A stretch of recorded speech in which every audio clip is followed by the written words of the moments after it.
êtes sauvé par la grâce. La grâce, c'est quoi? C'est une faveur imméritée. Vous êtes sauvé par la grâce, mais par le moyen de la foi. Et cela ne vient pas de vous, c'est un don de Dieu.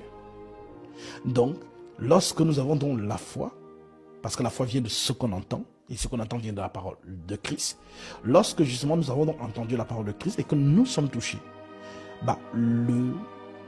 ce qui va produire cette écoute, c'est l'envie de se baptiser, pour donc se faire pardonner nos péchés.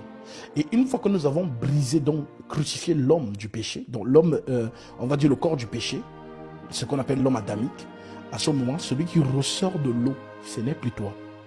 Tu es maintenant un corps sanctifié, utile à ton maître. Voilà pourquoi même ton corps ne t'appartient plus.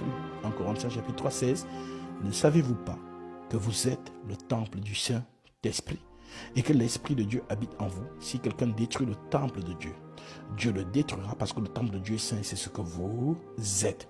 Donc si je reconnais que je suis dans le temple de Dieu, à ce moment je ne peux plus vouer mon corps à des choses contre nature. Je ne peux plus vouer mon corps à tout et n'importe quoi. Donc je dois respecter le temple de Dieu. Donc d'où le fait donc que Jean, et j'ai bien aimé quand il a dit ça, parce que Jean montre ici une possibilité d'un chrétien qui peut tomber. Voilà pourquoi il nous dit, petits enfants, je vous écris pour que vous ne péchiez pas. Mais si quelqu'un a péché, qu'il se souvienne qu'il a un avocat auprès du Père. Mais pourquoi il dit ça?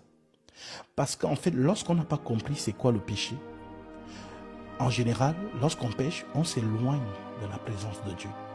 C'est le réflexe. Même Adam a fait ça. Une fois qu'il a péché, il s'est caché. Donc le péché nous éloigne de Dieu. Et ça nous brouille dans la prière. Ça veut dire que même lorsqu'on prie, l'ennemi peut venir représenter ce qu'on a fait dans la conscience. Et cela justement nous fait nous retrouver sales et nous persuade que Dieu ne nous écoute pas. Et on se retire de sa présence. Ou alors on se vautre à fond dans le péché. Parce que l'ennemi, ce qu'il ne veut pas, c'est que nous comprenions que nous avons la liberté en Jésus-Christ. Nous sommes libres, Christ nous a pardonné. Voilà donc pourquoi, si Jean n'écrit donc pas que petits enfants ne péchez point, si quelqu'un a péché, qu'il se souvienne qu'il en a avocat auprès du Père. Donc Jean nous donne la possibilité de se comprendre que même si nous sommes tombés dans n'importe quel péché, Jésus-Christ nous reçoit toujours. Et nous recevoir, c'est la confession. Confessez vos péchés, les uns, les autres. Voilà. Mais justement, si on ne le fait pas, ça donne donc l'occasion à Satan de nous prendre. Parce que Satan convainc dans la conscience. Regarde, il est écrit.